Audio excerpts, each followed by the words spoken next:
You're listening to the American Girl Podcast Network. Hi, I'm Maggie Lawson, the narrator of 10-Minute Mysteries. This season's story is based on one of our favorite American Girl mystery books, The Light in the Cellar, a Molly mystery by Sarah Bucky. Episode 1, Graystone Manor.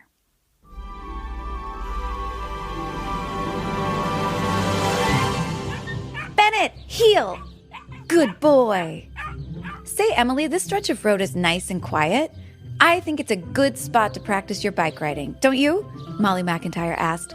She and her friends Emily, Susan, and Linda were walking their bicycles along the sidewalk in Jefferson, looking for a place for Emily to practice riding a bicycle.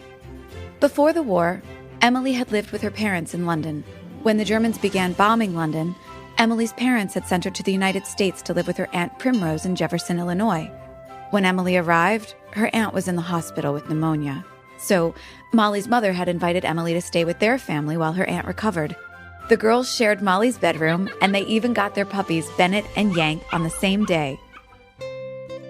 Molly thought of Emily as almost part of the family, and Emily wanted to learn how to ride a bike, like Molly and her friends. Yes, I'll give it a try, said Emily. Here, Molly, will you hold Yank's leash for me? Of course. Bennett, who's a good boy? Yank, be polite, no nipping. Emily handed the puppy over to Molly, then swung onto her bicycle. As she pushed off, the girls called, "Be sure to pedal and steer, and don't forget to..." But Emily fell onto the dirt road with a thud. If she doesn't learn to ride by tomorrow, you two can't be magazine girls, Linda said to Molly. I know. I wish we were doing junior first aid with you and Susan, said Molly. At school, Molly's teacher had posted a list of volunteer jobs for kids who wanted to help with the war effort. The other girls had all signed up for the junior first aid program. They were learning first aid skills, and they had shiny JFA whistles to use in an emergency. Molly had wanted to sign up for the JFA, but Emily wanted to be a magazine delivery girl at the convalescent hospital where her aunt was a patient. So Molly signed up with her. Their job started tomorrow. After school, Molly and Emily were supposed to bicycle to the Red Cross headquarters, pick up the used magazines, and then bike to Oak Knoll Hospital, where they would deliver them to the patients. She'll never be able to bike that far, Molly thought, as Emily tumbled off again. But Emily got right up. She walked her bike back to the girls and picked up her puppy. As Yank licked her face, she pointed ahead and said, "Let's go up that hill. If I could just get a bit more speed, I think I could keep my balance."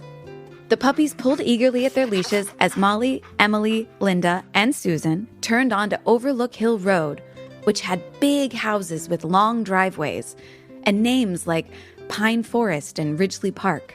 Emily said, "This road reminds me a bit of England." "England must be pretty fancy. Some of the richest people in Jefferson live up here," said Molly.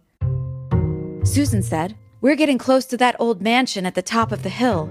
There are stories about strange noises there at night. Some kids say they've even seen ghosts. Those are just silly stories." "Maybe, but let's stop here," Linda urged. The road was quiet, almost deserted. Emily turned and looked down the hill they had just climbed, saying, "All right, this should do well enough." As Molly, Linda, and Susan parked their bikes at the side of the road, Emily handed Yank's leash to Molly and then took off down the hill.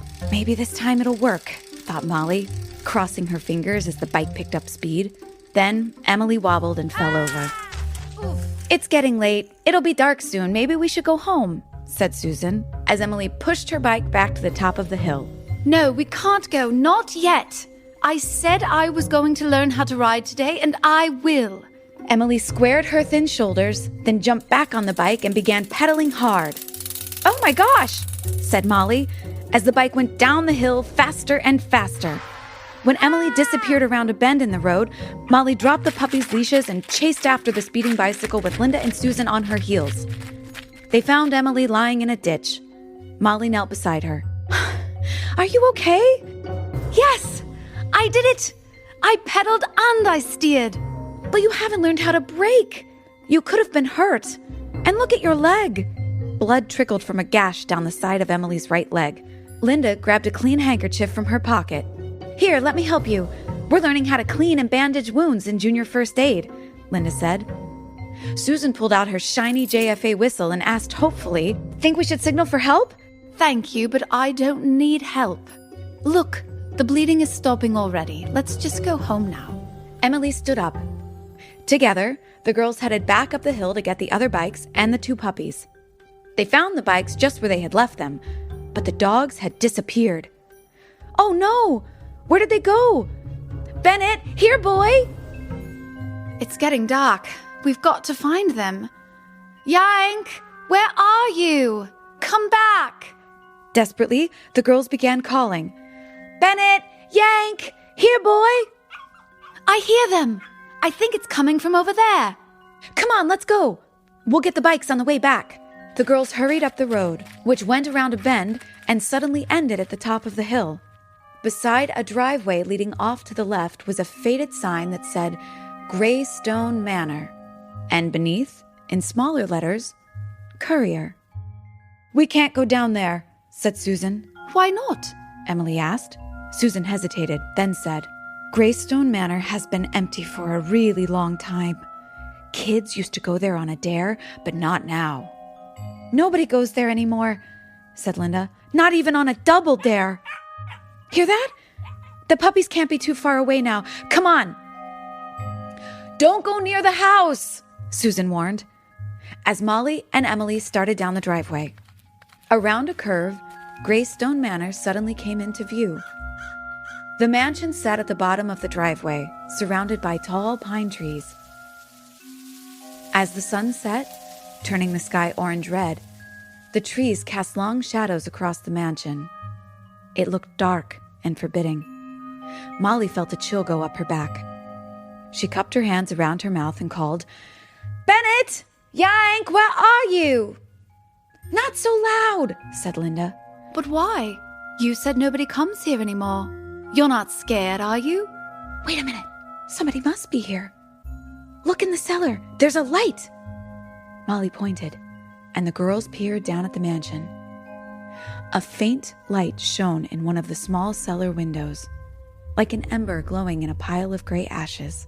"We can't go any closer," said Susan. "But what if the puppies can't hear us calling?" Emily asked. Molly turned to Susan. "Can I borrow your whistle?" Susan looked surprised, but she pulled the lanyard over her head and handed Molly her JFA whistle. "They hear us!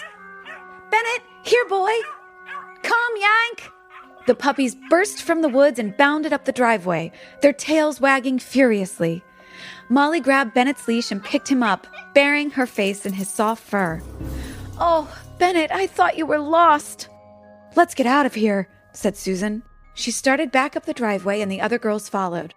Molly glanced back at Graystone Manor. Then she stopped and stared. "Look! The light's gone out!"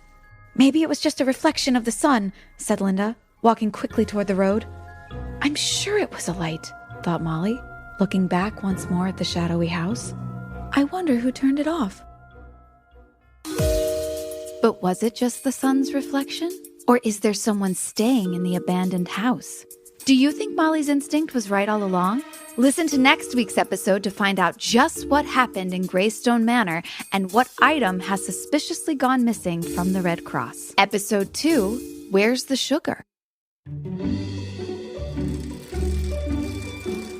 The next day after school, Molly and Emily biked to the Red Cross headquarters in Jefferson. Emily kept up with Molly and didn't fall once. I guess the practice paid off, thought Molly, as the girls parked their bikes in front of the Red Cross building. Molly was surprised to see her mother drive up in her family's car. Her mother worked at the Red Cross as a volunteer, but because of wartime gas rationing, she usually rode to work with her carpool. Mrs. McIntyre stepped out of the car in her crisp Red Cross uniform. "Hello, girls. Are you headed to Oak Knoll this afternoon?" "Yep. We're picking up magazines to bring to the patients," said Molly. "Where's the rest of the carpool?" "I had to pick up supplies at Bartle's grocery, so I drove myself," said Mrs. McIntyre, opening the trunk and lifting out a box. "Would you like us to help you carry those cartons?" asked Emily, who was always polite. "What's in them?" asked Molly, who was always curious about anything to do with the war effort. "Thank you. I could use some help. This is oatmeal. I need to take it to the storeroom." Molly and Emily picked up a carton and followed Mrs. McIntyre inside the building and down a short flight of stairs. Woof, this box is heavy. Why does the Red Cross need so much oatmeal?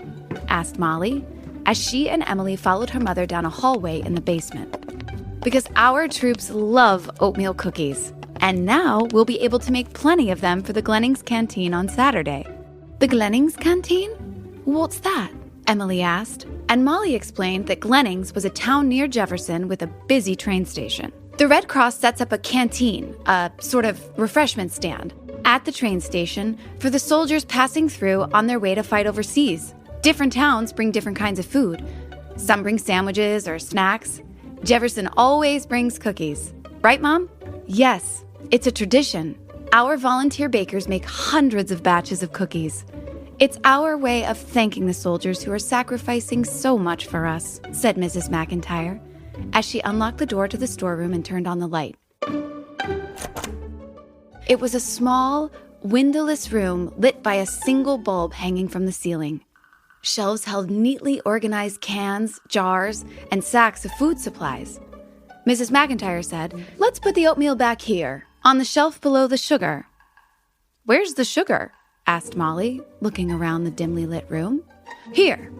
"Well, it should have been right here." Molly's mother knelt down and reached into the deep shelves in the far corner. She pulled a sack of sugar from the back. "That's strange. Just last week we had 8 10-pound sacks of sugar here. I counted them myself to be sure we'd have plenty for the canteen. Now there's only one left. Perhaps the others were moved," Emily suggested. "Maybe, but we always store our sugar in the same place. I was counting on it for all our baking for the canteen. I suppose it must have been misplaced," said Mrs. McIntyre. Mrs. McIntyre turned to Molly and Emily. "Thanks for your help, girls. You'd better get your magazines from Mrs. Fitzgerald.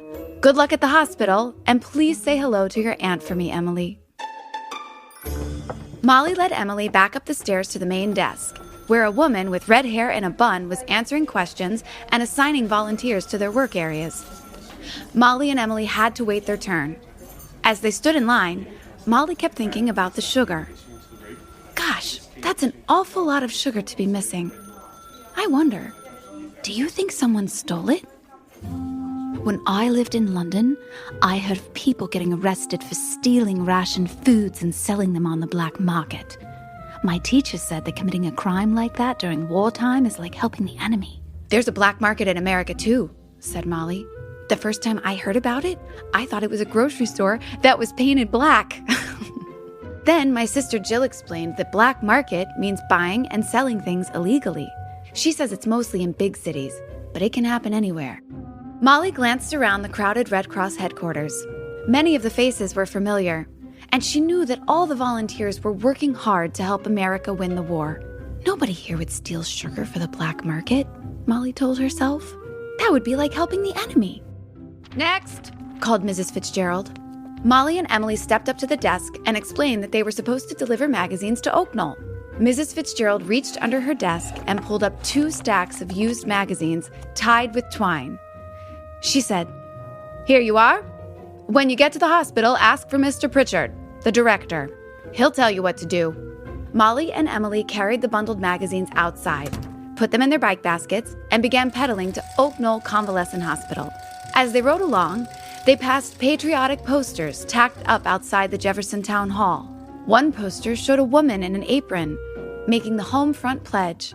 "I pay legal prices and accept no ration goods without giving up ration stamps." Molly thought again about the missing sugar. Would anyone here in Jefferson really steal supplies that we need for our soldiers? She wondered. When the girls reached Oaknall Hospital, they parked their bikes, picked up their magazines, and headed down the front path to the main entrance. Inside, a thin woman in a gray dress and white apron was mopping the lobby, which smelled like bleach. Molly asked, "Excuse me, could you tell us where to find Mr. Pritchard?" "That way, past 2 doors, office on the right." "Thank you," said Emily, as she and Molly made their way down the hallway and knocked on the 3rd door on the right. A tall man with thick black eyebrows opened the door. "You must be the girls sent to deliver magazines," I saw your bicycles in front of the building. Don't leave them there again. You may put them in the back by the delivery entrance. And be sure to wipe your shoes before coming inside. Remember, this is a hospital. It must be kept clean and quiet. Don't talk loudly or disturb sleeping patients. And do not get in the way of the staff. Molly thought to herself, it seems like he doesn't even want us here. Excuse me, sir. My Aunt Primrose is a patient in room 303. May I visit her? Very well, young lady. You may take your magazines to the 3rd floor. Mr. Pritchard turned to Molly. And you may take yours to the 2nd floor patients. Remember, no loud noises. Molly and Emily climbed the carpeted stairs together. As Emily continued up the stairs, Molly stepped into the hallway on the 2nd floor. A nurse came out of the nearest room and asked, "Can I help you?" I'm here to bring magazines to the patients. Well, Mrs. Courier is the only patient in room 201, and she's asleep. Try another room. Molly nodded and knocked on the door of room 202. Come in. To Molly's relief, both of the older ladies in the room were awake and eager to select magazines. Thank you, my dear. I haven't had anything new to read in ages, said one patient, as she selected an old Saturday Evening Post. Most of the patients in the other rooms were elderly too, but in room 214, the last room on the floor, the patient was a young boy. Molly thought he looked about 8. He was lying in bed, and his entire body was encased in a plaster cast that started at his neck. Molly couldn't help wondering what had happened to him. When she came in, he could barely turn his head to her to ask, "Who are you?" "I'm Molly McIntyre. Would you, like a magazine to read?" The boy looked at his arms, held rigidly in place by the cast. "How can I read a magazine if I can't hold it?" he said. Embarrassed, Molly shrugged and turned to go. "Wait! Do you have a National Geographic? My mother could read it to me this evening when she comes to visit.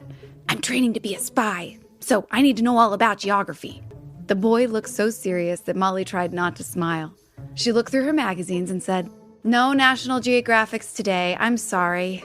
I'll save one for you next time." "When are you coming back?" the boy asked. "On Thursday. I'll bring it then," Molly promised. Quietly, she shut his door and headed to the sitting area by the stairs to wait for Emily. As she sat down, she thought to herself, I wonder what kind of people Emily got to meet up on the 3rd floor. Who do you think stole the sugar from the storeroom, and what for? Listen to next week's episode to find out who else is suspiciously missing supplies. Episode 3, A Reluctant Promise. After her first shift of delivering magazines at Oak Knoll Convalescent Hospital, Molly settled into an armchair in the 2nd floor sitting area near the stairwell to wait for Emily. Molly knew that Emily was eager to see how her aunt was doing, so she might be a while. As Molly waited, she paged through her last remaining magazine, an old ladies' home journal. The hallway was so quiet that Molly looked up when she heard a nurse pushing a cart of medicines down the hallway.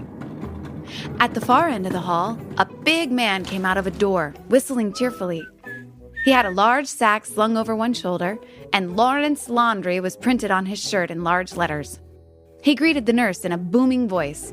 "Hey, Edith, I've picked up the laundry on the 3rd floor, and I wanted to tell you that I got a letter from my son, the one in the Air Force." "How is he, Mr. Lawrence?" "Still flying those bombers?" asked the nurse. "Nurse Schroeder!" Molly turned to see Mr. Pritchard, the hospital director, standing on the stairwell landing, his face in a dark scowl. "You will kindly remember that this is a hospital, not a social center." As Mr. Pritchard continued up the stairs, the nurse quickly wheeled her cart into another patient's room. The laundryman shifted his bag to the other shoulder and walked past Molly and down the staircase. The floor was silent again, and Molly wondered when Emily would be finished. Suddenly, in the stillness, she heard a voice whisper, "Psst, girl!" Startled, Molly scanned the hall. No one was in sight, but the door to room 201 was open, and the voice seemed to come from in there. Molly got up, stepped across the hall, and peeked into the room. The only occupant was a plump woman with fluffy white hair and alert blue eyes. She sat in bed, propped up by pillows. On the table next to her were several photographs in silver frames and a china teacup on a saucer. The woman smiled at Molly. "You must be one of the new volunteers, are you, dear?" "Yes, ma'am." Would you like a ladies' home journal to read? Molly offered, holding out her last magazine. No, thank you. But I wonder if you would be so kind as to get me a cup of tea? I'm quite thirsty. Molly hesitated. Mr. Pritchard had warned her against bothering patients. But surely he wouldn't mind if she helped a patient. Molly picked up the teacup. I'll go ask the nurse. With a spoonful of sugar, please, and just a touch of milk, the white-haired woman called after Molly as she left the room. Molly found Nurse Schroeder and explained that the lady in 201 had asked for a cup of tea. Mrs. Courier always wants her cup of tea. She doesn't seem to realize we have other patients to care for, too. If you want to get it for her, you can take the service stairs down to the kitchen and ask Marta to help you. The nurse pointed to the end of the hall, and Molly went down the stairs to the basement level where she could smell bread baking. She followed the warm smell through a set of swinging doors into the hospital's kitchen. At a large metal table in the middle of the room, a woman was kneading dough. Molly recognized her as the same woman who had been mopping the lobby earlier when Molly and Emily first arrived. Beside her, a little girl, about 6 years old, sat on a tall stool looking at a book. The little girl glanced up when Molly came in. With her pale skin, wide brown eyes, and brown hair and pigtails, she looked so much like the woman that Molly was sure the girl must be her daughter. "Can I help you?" asked the woman, and Molly explained Mrs. Courier's request, remembering to mention the spoonful of sugar and the touch of milk. The woman nodded and then disappeared into what looked like a strange room at the back of the kitchen. While Molly waited, she noticed that the little girl was watching her. Molly smiled at her. The girl shyly smiled back and then quickly bent her head over her book again. The woman came back carrying a small teapot. She set it on a tray with the cup and was reaching into a canister labeled sugar when a man wearing a chef's hat came through the swinging doors. "Marta, what are you doing?" "Making tea for Mrs. Courier." "No! Too much sugar is disappearing from my kitchen. From now on, nobody gets extra helpings of sugar unless I say so." Molly shrank back, wondering if it was just a coincidence that sugar was disappearing here at Oak Knoll, too. The chef pulled a big ring of keys from his pocket, locked the pantry, then stormed out a door at the back of the room. As the door banged shut, Marta's dark eyes looked troubled. She poured a splash of milk into Mrs. Courier's cup and then, without a word, handed the tray to Molly.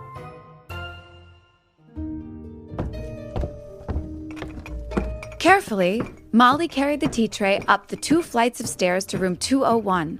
As she set the tray on Mrs. Courier's bedside table, one of the framed photos caught her eye.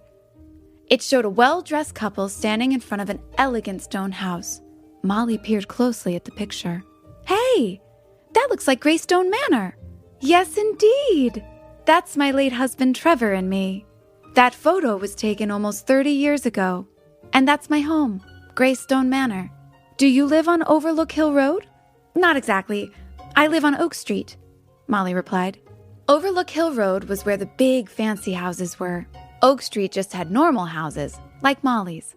But Mrs. Courier brightened and said, "Oak Street? I know where that is. Perhaps you know Dr. and Mrs. McIntyre. They live on Oak Street, too." "They're my parents," said Molly with a grin. "What a small world," said Mrs. Courier. "Your mother and I served on a library committee together. I remember having meetings at your house.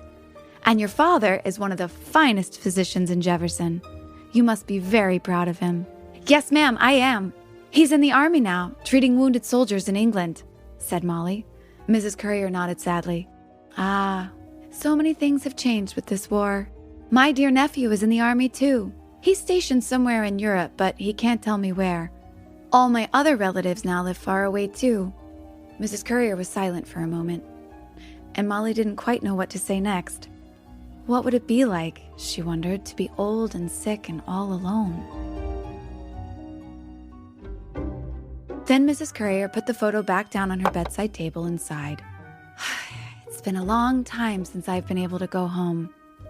I do miss my house so, and all the things in it." Mrs. Courier looked up at Molly and said, "You know, there's one thing I especially miss. Perhaps you could help me with it." "I'll try," said Molly. "What is it?" "I've broken my reading glasses. I have another pair at home, but no way to get them. Would you be so kind as to go and get them for me?" Mrs. Courier asked. looking up at Molly with a hopeful expression. Molly's smile vanished. You mean go inside Graystone Manor? Yes, it would take you just a few minutes. I'll tell you exactly where the glasses are. Oh, it would be so wonderful to be able to read again, and then I could enjoy the magazine you were so kind to offer. There was a gleam of excitement in the old lady's blue eyes, and with a sinking heart, Molly found herself agreeing to Mrs. Courier's request. Well, okay, but I'll have to ask my mother for permission, Molly said reluctantly. Of course. I'm sure your mother won't mind you doing this little errand for me, Mrs. Courier replied confidently. She told Molly where to find the house key and the spare eyeglasses, and then asked when Molly would be back. We'll be back here delivering magazines again on Thursday. I guess I'll see you then, said Molly, backing out of the room, as Mrs. Courier cheerfully replied, Then I'll look forward to seeing you on Thursday.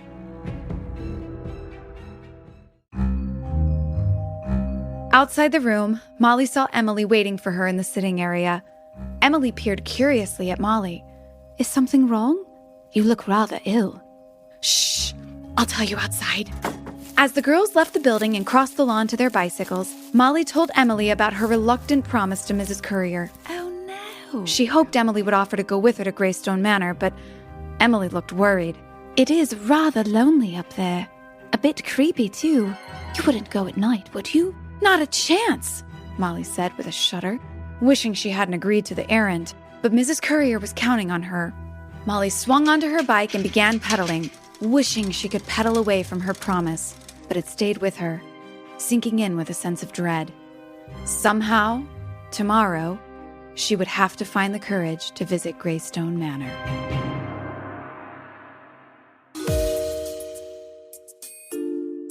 What do you think will happen when Molly and Emily go to Graystone Manor? Listen to next week's episode to find out what's really inside the mysterious, spooky old house. Episode 4, Someone's Coming.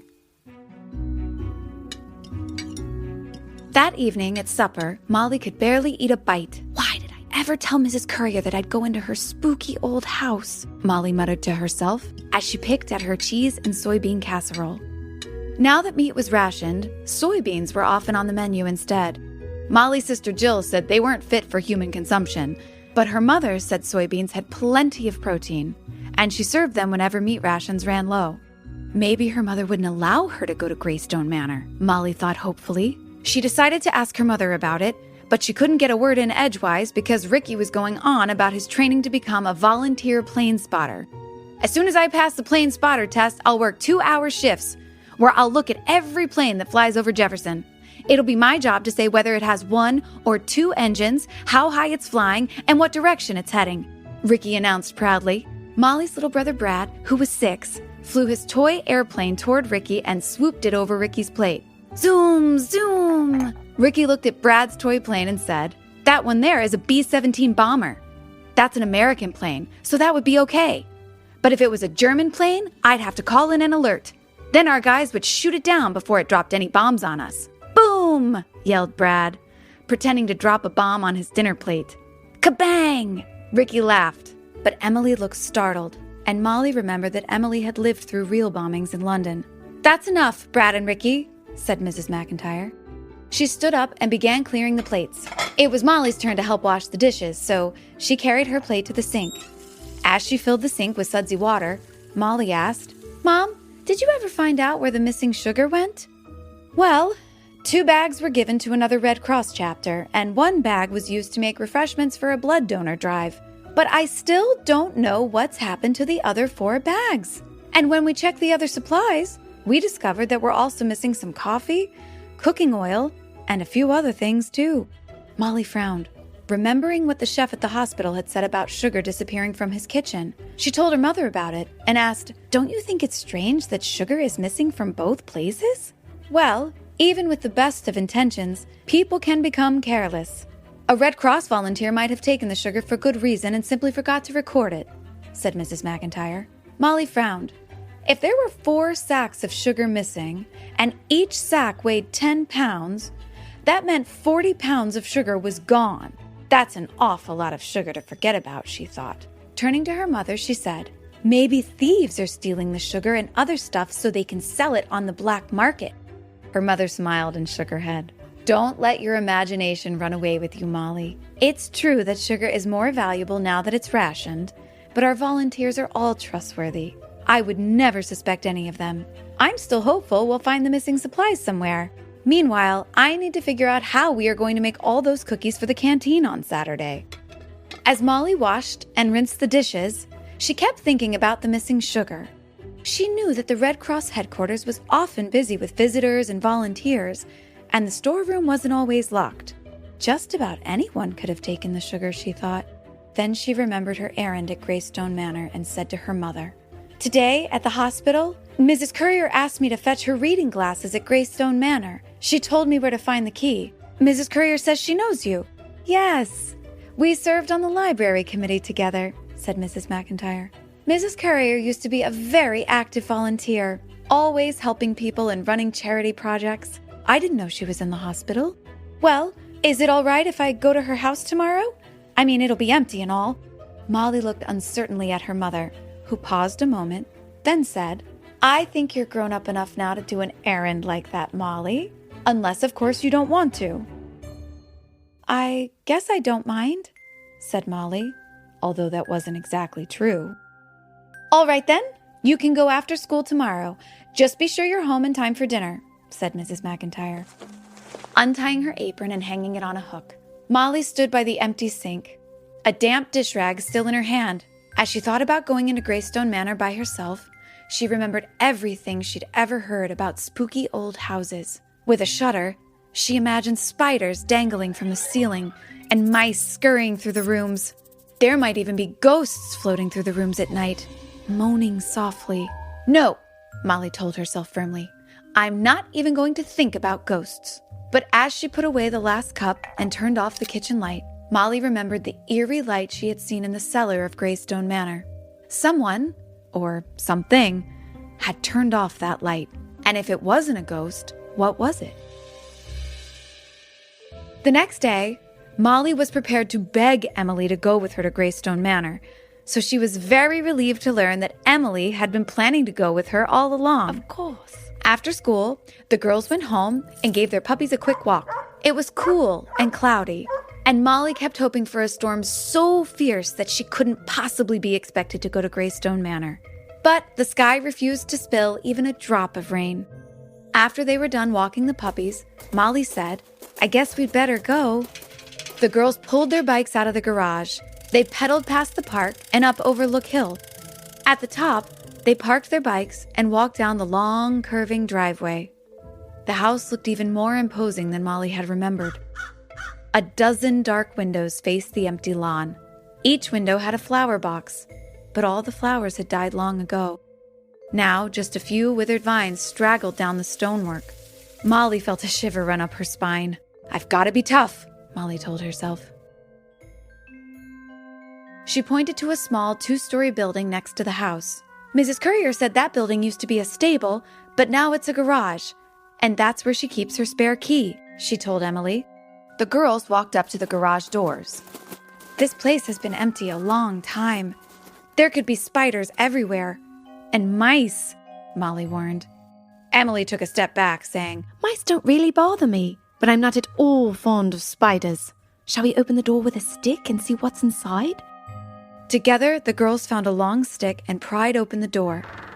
They stood at a safe distance and peered in. Then, Molly ventured inside. "It's not too bad in here. Just a few cobwebs. It smells like gasoline, though," she reported to Emily. The old stable was big enough for 2 cars, but there was only one.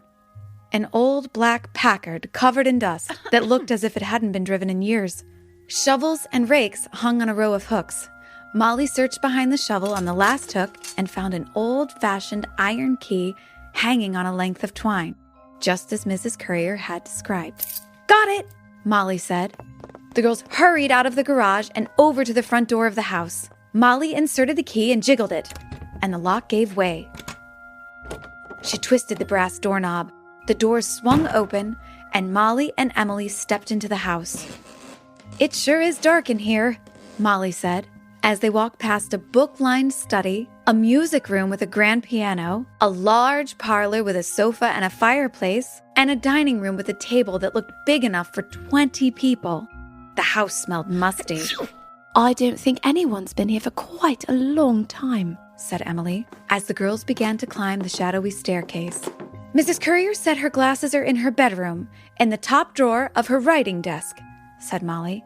Upstairs, the girls passed a sewing room, a bathroom, a closet that smelled of mothballs, Cute. and a room with twin beds but no desk. Finally, Molly opened the door to a spacious room with a canopy bed covered with a blue silk spread. In the corner near the window stood an elegant writing desk. That must be it, said Molly. She went over to the desk and opened the top drawer. Inside was a brown leather case with a pair of wire-rimmed glasses, just as Mrs. Currier had said. Molly put the case into her coat pocket and said, "All right, I've got them. Let's go now." The girls were halfway across the room when Molly heard a low engine and the crunching of gravel outside. Emily gasped. What's that? "I don't know," Molly whispered back.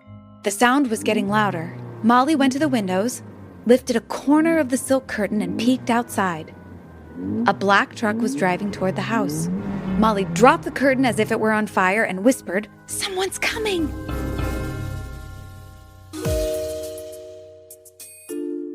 A few cobwebs weren't so bad, but what was that noise they just heard? Listen to next week's episode to find out who is secretly visiting Graystone Manor and who gets accused of stealing. Sarah Bucky. Episode 5, The Black Truck. Someone's coming! It's a black truck! Molly dropped the curtain she was holding and listened as the truck pulled up in front of Graystone Manor and the engine stopped. Molly and Emily were at the Manor house to fetch Mrs. Currier's reading glasses for her so that she could read the magazines the girls were delivering at the convalescent hospital. But they hadn't expected anyone else to be at the house. "I have no idea who that could be. We better hide. Whoever it is might be up to no good." Quickly, the girls crouched down and squeezed into the tight space between the window and the canopy bed. Molly felt cold all over, but her hands were damp with sweat. The girls waited, listening hard, but all they heard was their own breathing. After a long silence, Molly crawled to the window and lifted the silk curtain to peek out at the driveway. "I don't see the truck anymore. They must have left. Let's go." Cautiously, the two girls tiptoed across the room. In the doorway, Molly looked up and down the hall. Even the dim shadows seemed threatening. "Do you see anything?" asked Emily. Molly shook her head and stepped out of the bedroom. Emily followed her toward the staircase at the end of the hall, moving as quickly and quietly as they could. When the girls reached the first floor, they started down the long hallway toward the front door. Suddenly, they heard a loud crash. Molly and Emily froze as they heard the sounds of footsteps in the cellar below. "Here are the last ones," a man's voice said, followed by the heavy tread of someone climbing stairs. "They're coming up here," thought Molly, her heart pounding. Emily grabbed her arm, and they ran into the living room and dove behind a long couch as a man's muffled voice said, "Well, we'll be done by Saturday." A door slammed in the cellar, and the truck engine started. Molly crept to the window by the couch and looked out. "They're driving away! Let's get out of here!" The girls jumped to their feet and flew out the front door, slamming it behind them. They raced up the steep driveway to where they had left their bicycles. Molly sped down Overlook Hill Road on her bike, with Emily close behind. They didn't stop until they reached the park. Then they dropped their bikes on the ground and collapsed on the grass. "I have never been so scared in my entire life," said Molly. "There's something creepy about that house. First, we saw a light in the cellar, and now we heard those men. It sounded like they were in the cellar. What if," before Molly could finish her sentence, her older brother Ricky strolled by with his friend David. The boys often come to the park to play baseball. "What's the matter with you two?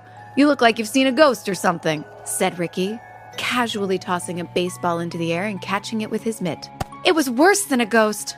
I told Mrs. Currier I'd go to get her glasses for her, so we had to go into Graystone Manor." Molly told her brother what had happened inside the house. She expected him to be amazed, but when she finished, he just stood there, tossing and catching the baseball. "Well, don't you think that's creepy?" "No, I think you girls are dumb to get so excited," said Ricky. "What did the truck look like?" "It was about the size of the milkman's truck, but it was black. Sounds like a repairman's truck, said David. They could have been working on the furnace or something.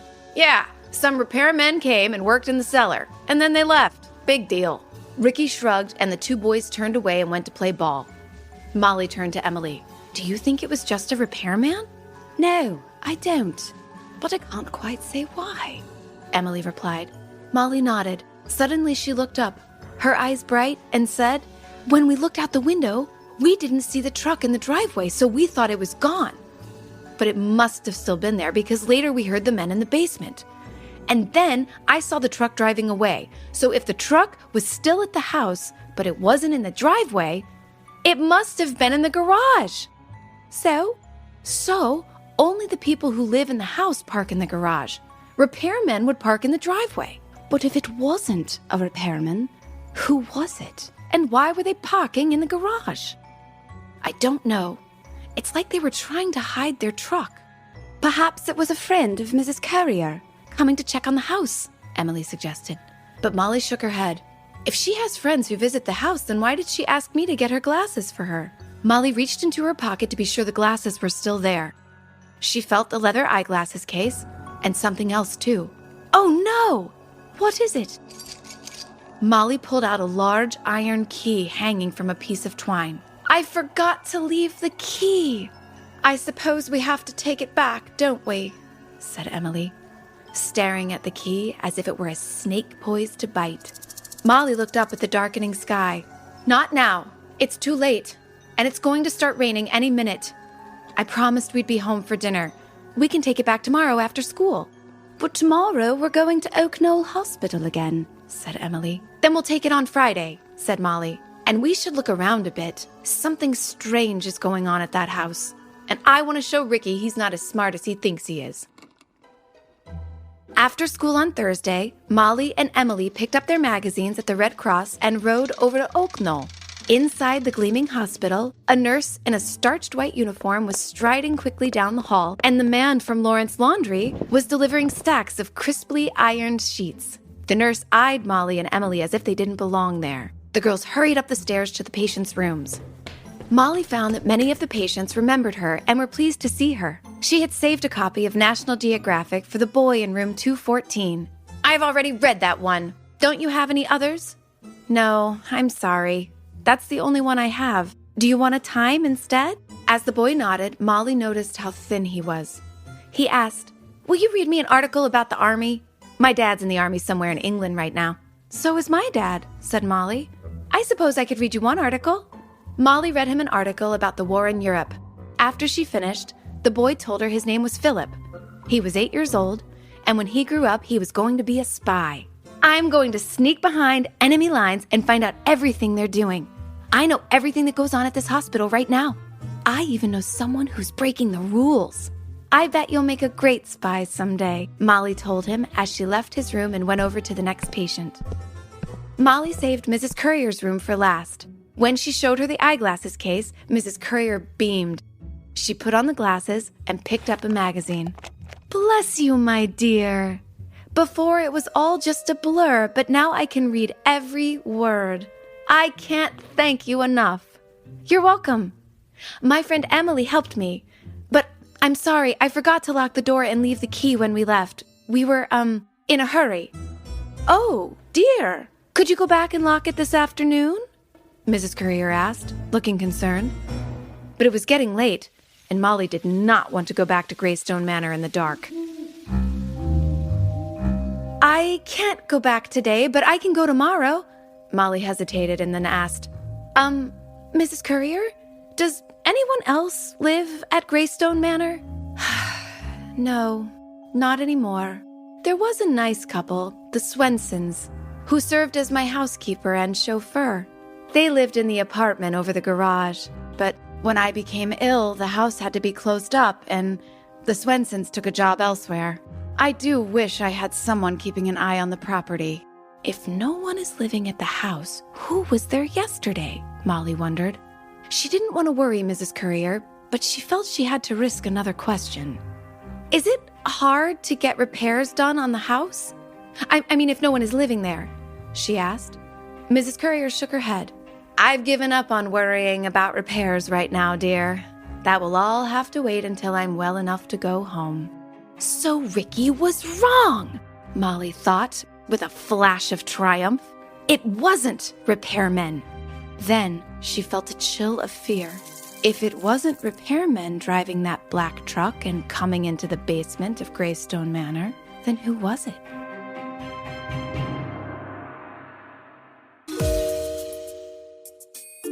Listen to next week's episode to find out Molly's latest discovery at Graystone Manor. Mystery by Sarah Bucky. Episode 6, A Serious Sugar Shortage.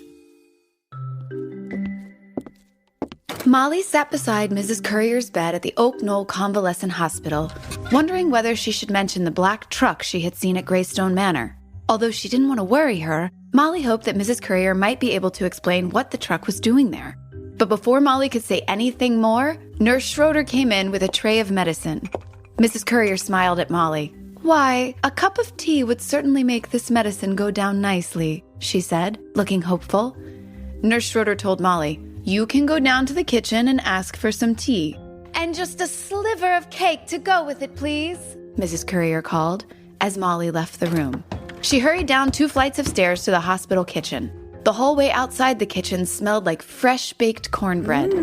Inside the swinging doors, Molly saw Marta, the hospital aide, putting squares of yellow cornbread on plates. Her young daughter was sitting on a stool at the table and placing a spoonful of red jam on each plate. The little girl looked up and smiled shyly at Molly. "Mrs. Courier would like a cup of tea, please," said Molly. Without a word, Marta made up a tea tray and handed it to Molly, saying, "Don't spill it." Molly thanked her and was halfway up the first staircase when she remembered the cake. She turned around and headed back downstairs. Just outside the swinging doors, she could hear voices in the kitchen. "You and your kid shouldn't even be here. And if you cause any trouble, I will tell the cops about you." Shocked, Molly stopped. A woman spoke in a low tone. It sounded like Marta, but Molly couldn't hear what she was saying. Why is someone threatening to tell the police about Marta? What's she done? Molly wondered. Clearly, this was not the time to ask for a piece of cake. Molly turned and was heading back to the staircase when a man flung open the kitchen doors. He strode past her, then stopped and turned around. Molly read the name Mr. Lawrence embroidered on the pocket of his blue uniform. "Young lady, did you hear what happened in there?" he asked, and Molly nodded. "Well, I'm sorry you had to hear that, and I'm sorry I got angry," he said. "But we're in the middle of a war, and we have got to be careful. Some people can't always be trusted, you know. Be on the lookout for anything suspicious. You understand?" Molly nodded, and Mr. Lawrence hurried on. As she carried the tea tray to Mrs. Courier's room, Molly's stomach tightened. Could Marta be a criminal or a spy? Molly's hands trembled as she poured tea for Mrs. Courier. She said, "I'm sorry, but I couldn't get any cake." "That's all right, dear," said Mrs. Courier. "I didn't really expect it. We never seem to get cake anymore. One of the nurses said something about the kitchen running short of sugar. I suppose it's this awful war. Maybe," thought Molly, "or maybe there's a thief at the hospital." That night at dinner, Molly's mother reported that the sugar missing from the Red Cross storage room still had not been found. She said, "There's enough sugar for coffee and cocoa for Saturday's canteen, but not nearly enough to make all the cookies that our soldiers will want."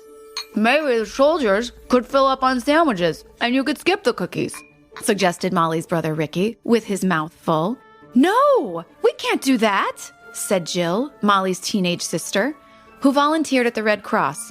Everyone turned to her, surprised by her outburst.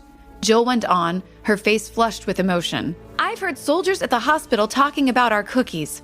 One said his train stopped at the canteen a year ago, just as he was about to ship out to the war. He still remembers the fresh-baked cookies. He said it was like having a taste of home." Molly's mother nodded. "The cookies make a real difference for our boys going overseas to fight, and they're an important tradition for the canteen. So, we are going to make sure we have as many cookies as possible. I've asked all of our neighbors if they can each bake a few batches, and I plan to use up our family's sugar ration for the month. I hope you kids don't mind."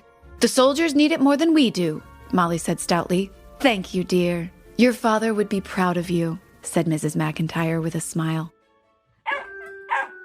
That evening, as Molly and Emily walked their puppies after dinner, Molly told Emily what she had heard at the hospital about Marta. She added, Marta works in the kitchen, so it would be easy for her to steal sugar from the hospital. And anyone can walk into the Red Cross, so she could be stealing from there too.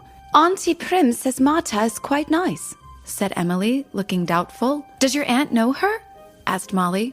Well, Auntie Prim likes to chat with everyone, so she tells me all about the people at the hospital. She says that Marta works hard to take care of her daughter, Ruth. Molly remembered little Ruth smiling up at her from the kitchen table. She said, I don't want to get Marta in trouble, but Mr. Lawrence says we should keep an eye on her. And if she's stealing, we have to think of a way to stop her. Could you find out more about Marta from your aunt?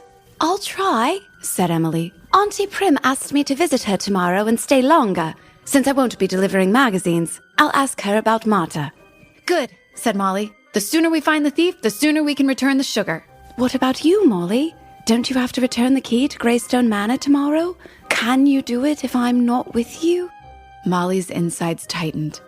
She definitely did not want to go by herself. Then she had an idea. I'll get Susan and Linda to come with me. Friday after school, Molly, Linda, and Susan bicycled up Overlook Hill together. When they reached the top, Susan said, We'll wait for you up here. But I have to go to the house to lock the door and put the key back in the garage. Can't you come with me? Are you going into the house? Linda asked.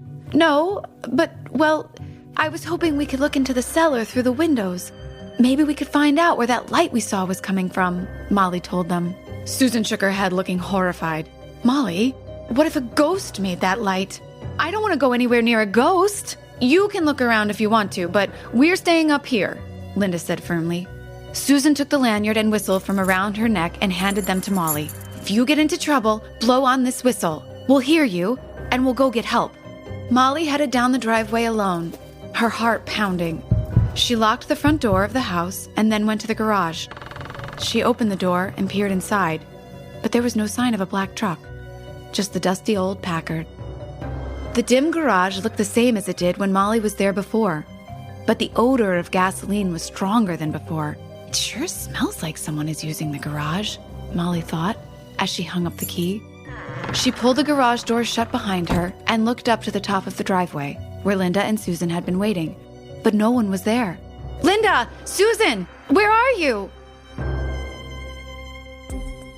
We're right here, said Susan, as she and Linda walked around the side of the garage. Relief flooded Molly as Linda added, We figured if there really was a ghost, it probably would have already gotten you by now. Besides, we want to see what's in the cellar too. Then let's go, said Molly with a grin, and the girls hurried to the side of the house and stopped at one of the cellar windows. Molly crouched down and tried to look through the glass, but it was so dirty she couldn't see anything. She used her handkerchief to wipe away the grime and then peered in again, but all she could see were some pipes in a dark room. It just looks like a normal basement, Molly reported. Linda ventured around to the back of the house. I found the door to the cellar. It's back here, she called. Molly and Susan joined her beside an old, heavy wooden door set in the ground at a slant. It was locked with a shiny metal chain and padlock. Well, I guess we couldn't get in there even if we wanted to, said Susan. The girls circled around to the front of the house, stopping at a low window facing the driveway. This is the window where we saw the light, isn't it? Molly asked, and the other girls nodded. Kneeling on the grass, Molly wiped a clean spot on the window and peered in. Suddenly she gasped and asked, What are those? Let us look. Move over, I want to see, said Linda and Susan as Molly inched over to make room. They look like big sacks of flour. Or sugar, said Susan, but Linda shook her head. Who would have enough ration stamps to buy that much sugar? Even if you'd been hoarding it for years, you wouldn't have that much. Molly stood up and looked around uneasily. Slowly, she said, You're right. To get that much sugar, you'd have to steal it.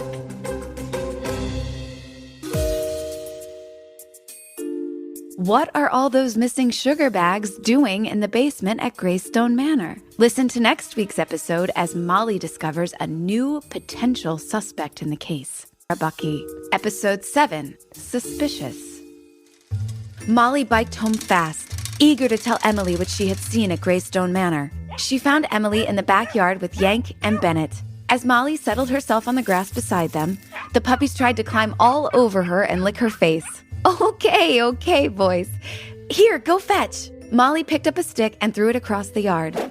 As the puppies raced off, Molly told Emily the cellar was full of bags that looked like sacks of flour or sugar, stacked up as high as the cellar window. Whoever is stealing the sugar from the hospital and the Red Cross might be hiding them in Mrs. Courier's cellar.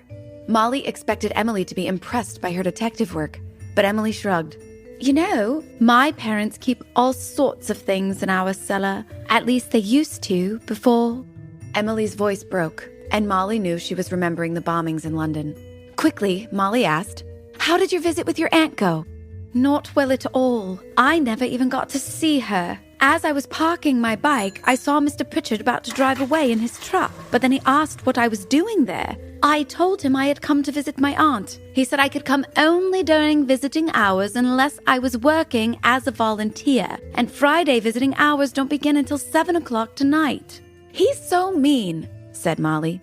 Just then, the back door opened and Molly's mother stepped out. A tempting smell of cinnamon and vanilla drifted from the kitchen. Mrs. McIntyre offered the girls a small plate of broken cookie pieces and said, "I know Mr. Pritchard. He runs a tight ship. He wants everything to be perfect for his patients. Say, a friend across town called to say that she's baked cookies for the canteen. I was going to drive over tonight and pick them up. Would you like me to take you to the hospital, Emily, so that you can visit your aunt?" "Yes, please," said Emily. "Oh, can I come too? And can I bring a National Geographic?" Molly asked. She was curious about Emily's Auntie Prim, and maybe she could finally make Philip happy by bringing him the magazine he wanted. After dinner, Mrs. McIntyre dropped Molly and Emily off at the hospital entrance, telling them, "I'll be back in an hour." Oaknell looked forbidding in the dark as the two girls walked quickly up to the 3rd floor, hoping they wouldn't run into Mr. Pritchard. At room 303, Emily stopped and knocked on the door. "Do come in." "Why, Emily, what a lovely surprise." A middle-aged woman with carrot-colored hair and freckles was sitting up in the bed. She smiled brightly as the girls entered, saying, "And this must be Molly. I'm very glad to meet you. Your family is so kind to take Emily in. As soon as I'm recovered and Emily comes to live with me, you must visit us. We'll have great fun. Do you know Marta? She works here at the hospital." "Oh, yes, I know Marta. Her little girl, Ruth, attends the school where I teach. Before I got sick, I often saw Marta walking Ruth to kindergarten. And we've chatted a few times here at Oaknell, too. Marta is a refugee from Poland." Molly and Emily nodded. They had heard of the terrible things happening in Europe during the war. Molly asked, "Did Marta escape from the Nazis?" "Yes. Her husband was Jewish. He and Marta had been working against the Nazis in Poland, so they were in terrible danger. Marta's husband helped her escape with their daughter. He was supposed to follow her, but he never made it." Auntie Prim stared sadly down at her bed covers. Molly took a deep breath and asked, "Do you think Marta might be in trouble with the police?" "Why would you think such a thing?" asked Auntie Prim. Molly described how Mr. Lawrence had threatened to report Marta to the police. Auntie Prim frowned and said, "He's probably just afraid because of the war right now, and he's taking out his fear on poor Marta. But now that you mention it, there is at least one thing Marta's hiding. She moved to Jefferson, into a house with her cousin. But when her cousin got married, Marta and Ruth had to move into an apartment in a different town. Marta wants to keep Ruth in the Jefferson Public School, so she hasn't actually told the school that she's moved." Molly had questions she wanted to ask, but a nurse came into the room and announced, "Time's up, girls. Our patient needs her rest." Molly and Emily said goodbye and headed down the stairs. At the 2nd floor landing, Emily stopped and asked, "Do you think Marta stole the sugar? It doesn't seem like someone brave enough to escape the war and save her daughter would be a thief." Molly thought for a moment and then said, "I hope you're right, but she is brave and she needs money. Just think how much money she could get by selling all those bags of sugar." On the second floor, Molly led the way to room 214. The door was ajar, so Molly poked her head in and waved. Philip called, "Hello, Molly. Do you have a new magazine for me?" "Yes, here you go. This is last month's issue. It's a good one." Molly held up the bright yellow National Geographic, and Philip's face lit up. "Thank you. My mother had to leave, but I'll ask the night nurse to read it to me," he said happily, as Molly set the magazine on his bed. "You're welcome," said Molly. "And there's something I want to ask you. You said you've seen someone around here breaking the rules. Is it Marta?" Philip looked puzzled. "Marta? Wait, you mean the aide?" "Nah, not her. It's Nurse Schroeder." "You really want to know?" Philip asked mysteriously. Molly nodded. Philip lowered his voice so that Molly and Emily had to lean close to hear him whisper. "She goes out and smokes cigarettes at night in the parking lot. I can see her from here." Philip craned his head slightly on the pillow, showing the girls how he could look out the window. He continued, "One time, Mr. Pritchard drove up in the middle of the night and almost caught her, but she ran inside as soon as she saw his truck." "Oh," said Molly, a bit disappointed. She didn't see how Nurse Schroeder's smoking could have anything to do with the missing sugar. Looking out the window at the parking lot below, Molly asked Philip, "Do you often see people out there late at night?" "Yes, you'd be surprised," said Philip. "People are coming and going all the time here. The evening nurses leave at 11, and that aide, Marta, sometimes arrives late too." Emily asked Philip, "How can you tell it's Marta at night? The car park is awfully dark." "Because Marta always parks her bicycle in the same place, so I know it's her." Suddenly, Philip's eyes narrowed and his voice grew suspicious. "Say, why are you asking me questions about Marta? Do you think she's a spy or something?" "No, we were just testing to see how good a spy you were." "You passed," Molly said quickly, and Philip looked proud. Molly and Emily said goodnight to Philip and headed downstairs to wait for Mrs. McIntyre.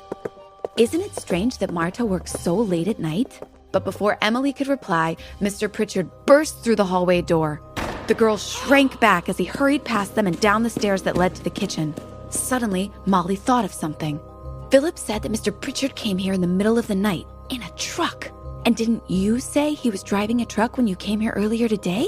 Was it like the one we saw at Graystone Manor?" "Yes, it was closed in the back like that one. And it was black or maybe dark blue." Molly's eyes widened. Then Emily shook her head. "But I also saw the man from Lawrence Laundry and the man from Bartle's Grocery in the parking lot, and they had black delivery trucks too. But a grocer wouldn't have to steal food. And Mr. Lawrence is the one who said I should be on the lookout for anything suspicious. And I think it's suspicious that Mr. Pritchard is going down to the hospital's kitchen so late at night. I wonder what he's doing." Motioning to Emily to follow, Molly tiptoed down the hall and opened the door to the kitchen stairs. "Don't go down there," Emily warned, but Molly had already started down the stairs.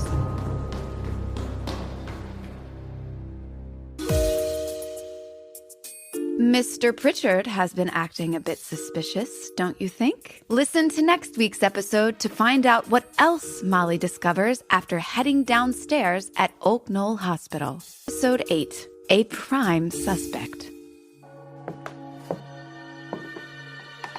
Molly tiptoed down the stairs at Oak Knoll Hospital, making sure that Mr. Pritchard, the director, didn't see her following him. If Mr. Pritchard is the thief, I've got to do everything I can to stop him. Gathering her courage, Molly pushed through the swinging doors into the kitchen. In the dimly lit room, starched white aprons and a chef's jacket hung neatly on pegs by the door. The counters were spotless. Molly breathed a sigh of relief. There's nothing to be scared of, Molly thought. Then, Molly heard footsteps coming down the hall.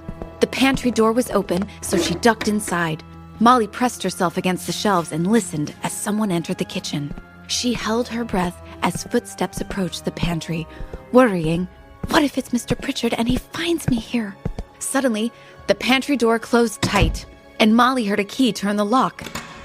Now, the pantry was pitch black. Molly forced herself to wait until the footsteps went away. Then she reached for the doorknob, but it wouldn't open. She pushed and jiggled it, her hands damp with sweat. I'm locked in, she realized, trying not to panic. Molly, is that you? Yes, I'm in here. Let me out. I can't open it. It's locked. There must be a key around somewhere, said Molly. I don't see one. Molly's heart fell. Then she remembered watching the chef lock the sugar inside the pantry. Check the pockets of the chef's jacket. It's hanging by the door. I found a ring of keys. I don't know which one will fit. You'll just have to try them all. Hurry! After a few tries, the door swung open, and Molly stepped out of the pantry, feeling as if she'd been released from jail. Let's get out of here, said Molly. Emily locked the pantry and slipped the ring back into the chef's jacket, and the girls ran out of the kitchen. Whew! Thanks for rescuing me. I was so scared Mr. Pritchard would find me locked in there, said Molly, as the girls climbed the stairs. At the landing, Molly cautiously opened the door to the hospital lobby and found herself facing a dark business suit. What are you girls doing here at this time of night? Mr. Pritchard demanded. You said I could come back during visiting hours to see my aunt. Molly's mother brought us, said Emily, sounding surprisingly calm. Mr. Pritchard frowned, and Molly looked down at the floor, wondering if he knew she'd been in the kitchen spying on him. Then she noticed his shoes. On the shiny black leather was a dusting of white powder. Visiting children must be accompanied by an adult. Molly, Emily! Before Mr. Pritchard could finish scolding, Mrs. McIntyre called from the hospital's entryway. Are you ready to go, girls? Yes! Molly cried, with a surge of relief. She and Emily darted around Mr. Pritchard and hurried out the door with Molly's mother. Her car was parked right in front of the hospital and was filled with the tempting smell of fresh-baked cookies. These sure smell good, said Molly. Did you get all of these cookies from your friend? Emily asked. Yes, said Mrs. McIntyre. I just hope we'll have enough for the soldiers' canteen this weekend. We will if I can find the missing sugar in time, thought Molly. She urgently wanted to talk to Emily about what she'd seen at the hospital, but it wasn't until they were back home and upstairs in Molly's bedroom that the girls could speak freely. Did you see that white powder on Mr. Pritchard's shoes? Asked Molly, sitting cross-legged on her bed. Emily nodded. You have some powder on the back of your sweater, too. I do? Molly took off her navy blue sweater and examined it. It looks like flour. It's probably from when I was in the pantry, which would mean that Mr. Pritchard was in the pantry tonight, too. I bet he's the thief! But you thought that Marta was the thief before, said Emily. Molly got up and threw her navy sweater into the laundry hamper, then flopped back down on the bed. Well, yes, and Marta is still a possibility, but Philip says she rides a bicycle to work. Mr. Pritchard drives a black truck, and he was in the kitchen tonight. I'm pretty sure he was the one who shut the pantry door and locked me in. Do you think he knew you were in there? Probably not, but still, why was he in the kitchen so late at night? He could have just been locking things up, said Emily. But he might have been stealing the sugar. Okay, let's look at the facts. Sugar is missing from both the Red Cross building and Oak Knoll Hospital. As the hospital director, Mr. Pritchard can go into both places. Don't you think that makes him a prime suspect? I suppose it does, said Emily. Another fact is that someone with a black truck went to Graystone Manor, and Mr. Pritchard drives a black truck. And we know that there are lots of bags and boxes in the cellar there, and a cellar would be a good place to keep stolen supplies because it's cold and there's lots of room. Plus, the thief would have to know that Mrs. Currier wasn't going to be home for a long time, and anyone who works at the hospital would know that. Especially Mr. Pritchard, since he's the director, Molly said decisively, feeling she had proved her point. Do you think we should tell the police about Graystone Manor? Emily asked. Perhaps they could open the cellar and look inside. Molly was pleased that Emily agreed with her suspicion of Mr. Pritchard, but the idea of involving the police made her hesitate. I don't know. I mean, what if we're wrong? What if the police open up the bags and boxes and they're just full of old clothes or something? Well, I suppose your mum might not be too pleased, said Emily. And Ricky would certainly have a good laugh at our expense. Right. On the other hand, if those men we heard in the cellar are the thieves, we have to stop them, said Molly. We'll never win the war if people can get away with stealing rationed food. I just wish we knew what was in those bags. I have an idea. Let's go back there. Emily's eyebrows shot up, To Graystone Manor? Yes, said Molly. Tomorrow's Saturday, so we could go during the daytime. We'll get a good look through the cellar windows and then decide whether to call the police. Molly was already imagining the newspaper headline, Molly McIntyre solves mystery of missing supplies. Won't Dad be proud of me? She thought happily. The next morning, Molly and Emily ate breakfast quickly and then took the puppies, Bennett and Yank, for a walk.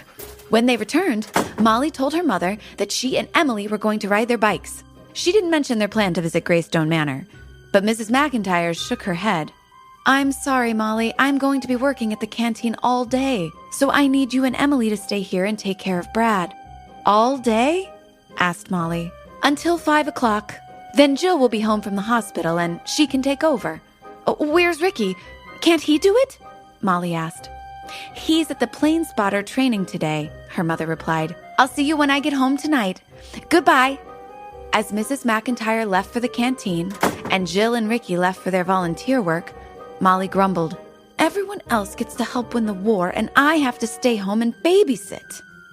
A little while later, Molly and Emily were playing catch in the front yard with Brad when Linda and Susan rode by on their bicycles. Hi, Molly. Hi, Emily, they called. We're going to the park. Do you want to come? We can't. We have to babysit my little brother, said Molly. But at 5 o'clock, Emily and I are going to investigate the cellar at Graystone Manor. Do you want to come with us? Susan and Emily looked at each other. Then Susan shook her head, but Linda nodded. Emily said, It can't be too dangerous with all 4 of us together. Okay, I guess so, said Susan. We'll meet you at the park, said Linda. We want to know what's in the cellar, too. When Jill came home, Molly and Emily met Linda and Susan on their bikes. They rode past the park, where Molly saw Ricky playing baseball with his friends, and up Overlook Hill Road. The girls parked their bikes at the top and walked down the driveway, looking around to make sure nobody else was there. Looks like the coast is clear, said Molly. The sun was low, and the mansion loomed gray and foreboding in the shadow of the tall pine trees. Quietly, the girls crossed the lawn and gathered in front of the cellar window where they had seen the bags before. With dusk falling, it was hard to see through the smudged glass into the dark cellar. Molly crouched down to get a better look. Suddenly, a voice shouted, Hey, what do you think you're doing? Why is Mr. Pritchard acting so mysterious? Could he be the culprit? Listen to next week's episode to find out what happens to Molly as she and her friends investigate the cellar at Graystone Manor. Episode 9, Molly's Plan.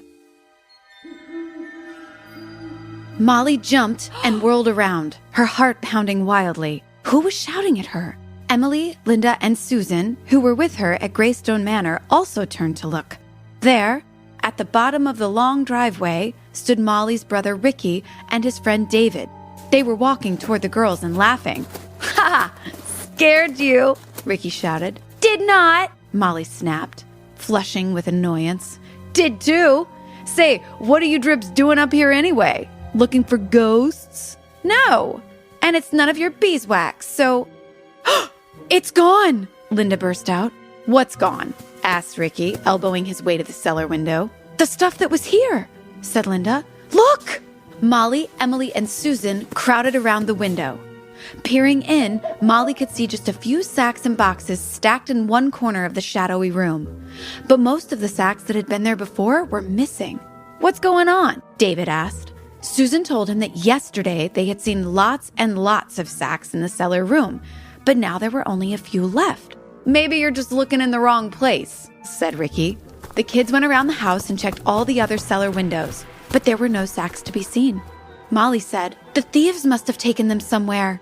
Molly, when we were in the manor house, we heard one of the men say, We'll be done on Saturday, remember? Yes, you're right, said Molly. And today is Saturday. Ricky scowled at his sister and asked, What are you talking about? What thieves? Molly explained how she and Emily had overheard 2 men talking in the cellar of Graystone Manor. Ricky said, Those are probably just repairmen fixing something. Repairmen always say when they'll be done.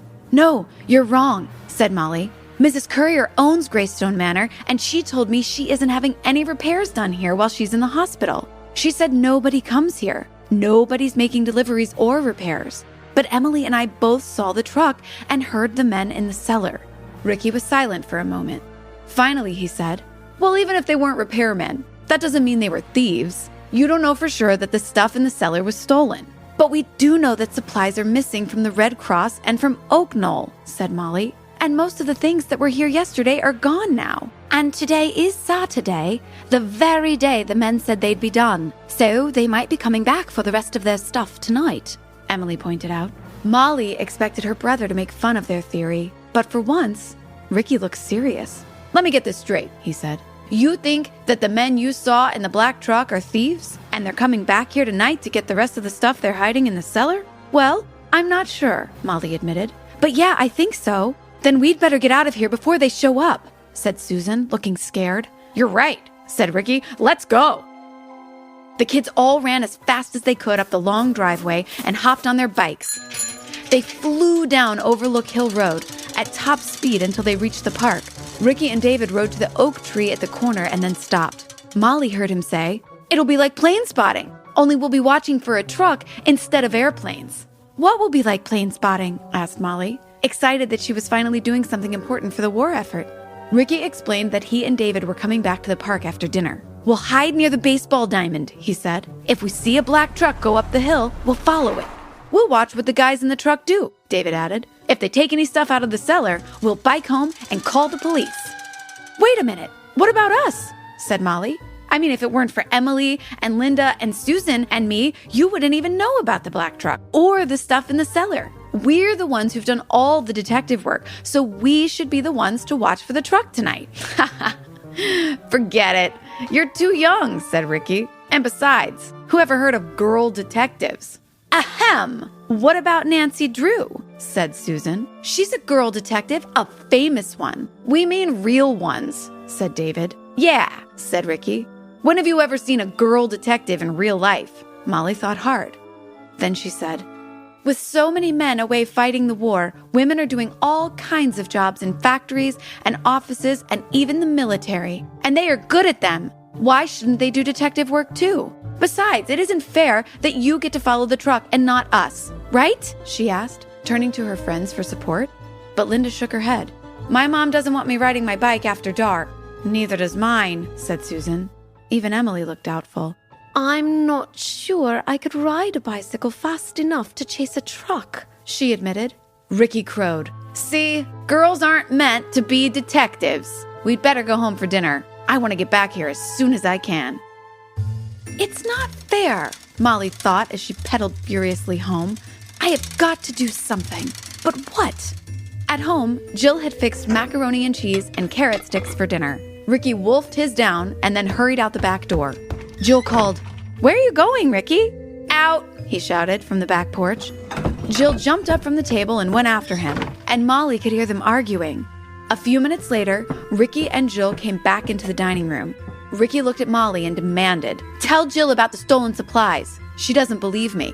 Molly and Emily described to Jill what they had seen and heard at Graystone Manor. "And if a black truck comes tonight, Ricky's planning to call the police," Molly said, looking resentfully at her brother. Jill's eyes narrowed. "So you think these people have been stealing supplies that the Red Cross was saving for the soldiers? That's terrible. I hope they do get arrested. Then it's up to us to stop them. Nobody else knows what's been going on at Graystone Manor. So let me go and catch them," said Ricky, trying to get past Jill, but she blocked the door, saying, "No, it is too dangerous. You and David can't go chasing criminals by yourselves." "You're not the boss," Ricky yelled. "I am while Mom's gone," Jill shot back. Suddenly, Molly had an idea. "Wait, maybe we can work together. All of us. It'll be safer that way. And we'll have a better chance of catching the thief. We're the only ones who can do this before it's too late and they get away." Jill considered what Molly had said. Then she asked, "Okay, what do we do?" And Molly explained her plan. A little while later, Molly and Emily were huddled under a pine tree in the darkness at the top of Overlook Hill. They were just a few feet from the road, but hidden by the tree. The moon had risen, and they could see the driveway leading to Graystone Manor. Molly was keeping a close eye on the road and listening for any sound of an approaching car or truck. A dark shape flitted overhead, and Emily whispered, "What was that?" "Either a bat or a bird. I can't tell for sure. Just ignore it." Emily shivered and huddled closer to Molly, who sat on the ground with her arms wrapped around her knees. The pine needles smelled good, but they were damp and pricked her legs, and she began to wonder how long they would have to sit there before something happened. She murmured, "If only it wasn't so dark, we could play tic-tac-toe or something while we wait." "What's that?" asked Emily. "You don't know tic-tac-toe? It's a game where you put down X's and O's, and whoever gets 3 in a row wins."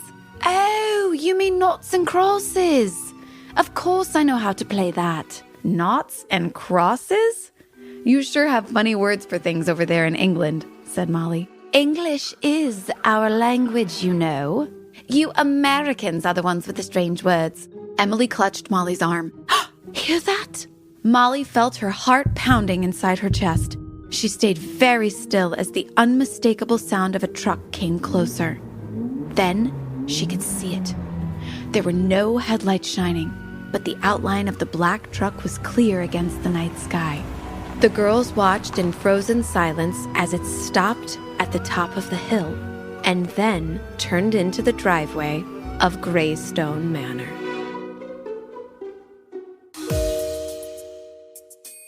What's going to happen now that the black truck has arrived to Graystone Manor once again? Listen to next week's episode to finally find out just who the thief is and why they've done it.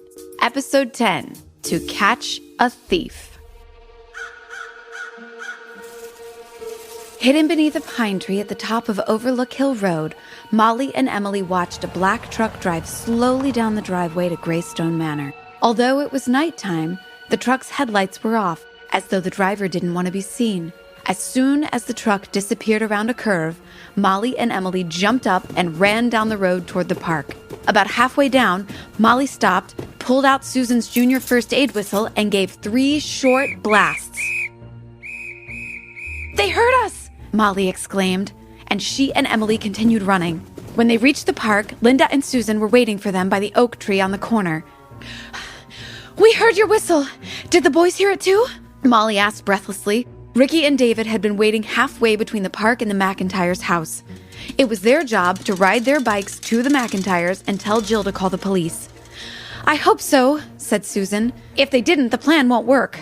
Molly handed the whistle back to Susan, listening for a siren. The police have to come in time, she thought anxiously. They just have to. At the sound of a vehicle, Molly looked up, hoping to see the lights of a police car. Instead, she saw the black truck coming down Overlook Hill Road, its headlights still dark. "It's the thieves," she thought, "and they're getting away." When the truck reached the bottom of the hill, its headlights came on. As it drove by the park, the gold lettering on the side of the truck glinted in the streetlight, and Molly read the words, "Lawrence Laundry." "Mr. Lawrence lied to me," she realized. "He wanted me to suspect Marta, but he's the thief." The truck was about to pull onto the main road when a police car sped up to the intersection. Just then, Ricky and David came riding up on their bicycles. The policemen motioned to the truck driver, and the truck pulled over and stopped. The driver stepped out. Molly recognized Mr. Lawrence and saw that he was smiling. Suddenly, she felt a pang of doubt. What if he wasn't the thief after all? 2 police officers got out of the patrol car. The taller one shone a flashlight on the truck. Mr. Lawrence said, "What's the matter, Charlie? Is there a problem?" "Oh, it's you, Roy." "Nah, no problem. We just got an anonymous tip about a truck with stolen goods up on Overlook Hill. You seen anything suspicious up there?" "Not a thing," said Mr. Lawrence with a shrug. He explained that he'd been on a late delivery, adding, "You know these rich folks. They're having a party tomorrow, and they can't have stains on the servants' uniforms, can they?" "He's lying. We saw the truck go down the driveway of Graystone Manor," Molly whispered to Ricky as the officers turned and walked back to the patrol car. "We'll just drive up the hill and see if there's anything suspicious going on," the taller policeman called to Mr. Lawrence. "You can't be too careful these days, can you?" said Mr. Lawrence, turning to get back into his truck. "Are they going to let him get away?" asked Linda. "No!" Molly shouted. The shorter police officer whipped around and said, "What? You can't just let Mr. Lawrence drive away," said Molly. "Look in the back of his truck. I bet there's no uniforms in there. What are you kids doing out at this time of night?" asked Mr. Lawrence. He turned to the taller officer, the one he seemed to know. Say, Charlie, maybe these young hooligans are the one you got a tip about. No, he's the one. Look in the back of his truck, said Ricky, stepping up beside Molly. Please, take a look, officer, Emily chimed in. The shorter officer, a broad-shouldered young man, shrugged and said, Sure, why not?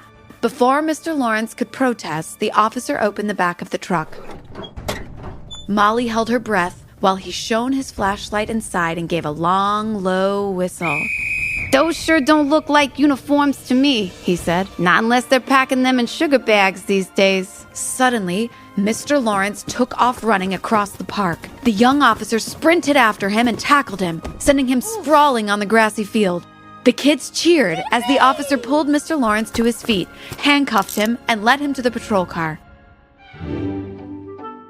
Molly, Emily, and Ricky arrived home just as Mrs. McIntyre came home from her long day serving cookies to soldiers at the canteen. Jill was waiting for them at the door.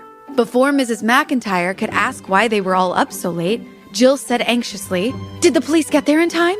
Yes, said Molly, and they arrested Mr. Lawrence. You should have seen the tackle, said Ricky. The cop must have been a football player. Their mother looked confused. What's this about the police? She asked. And who is Mr. Lawrence? He's the thief who's been stealing all the sugar, said Molly. Mrs. McIntyre sank into a chair, saying, Please, start at the beginning. Well, said Molly, when the puppies ran away, we went to Graystone Manor and saw a light in the cellar.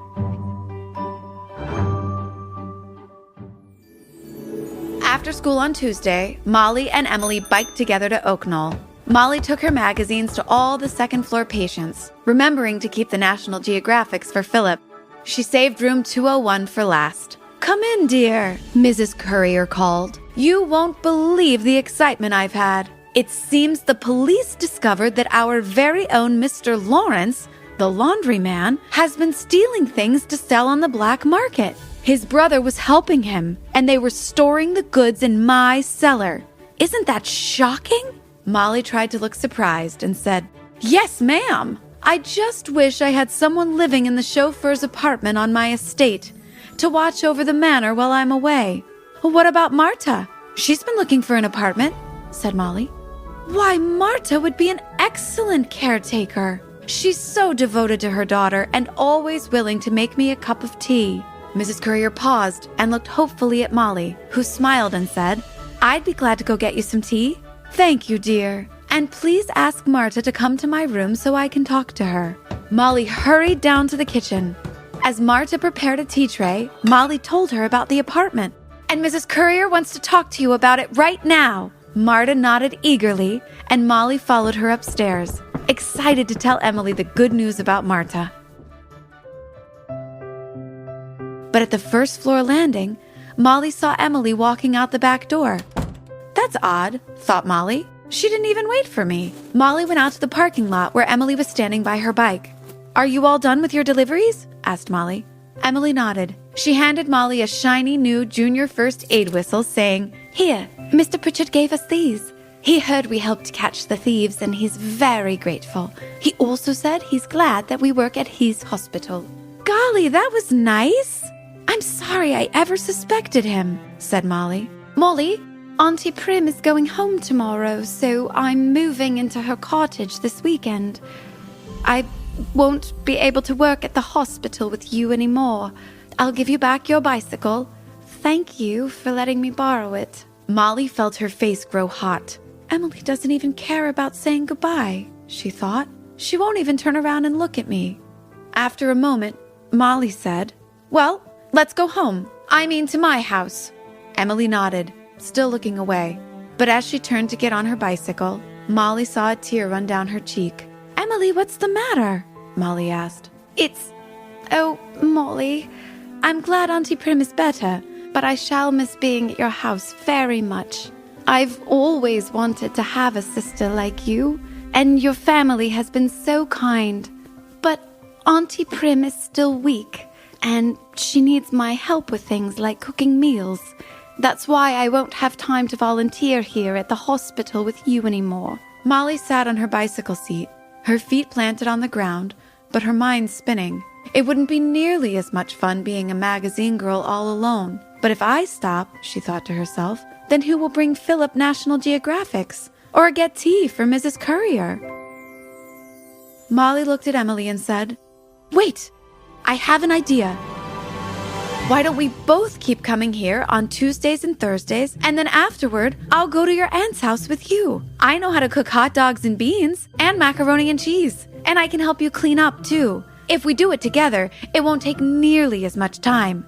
Now it was Emily's turn to be surprised. She looked up at Molly, a smile spreading across her face, and said, "Really? You wouldn't mind?" "It would be fun," said Molly. "And you can keep the bicycle. We can ride our bikes back and forth to each other's houses. Bennett and Yank will want to visit each other too." "That would be lovely," Emily exclaimed, her face lighting up. Then she grasped the handlebars of her bike and grinned. "Come on, Molly, let's go. I'll race you home."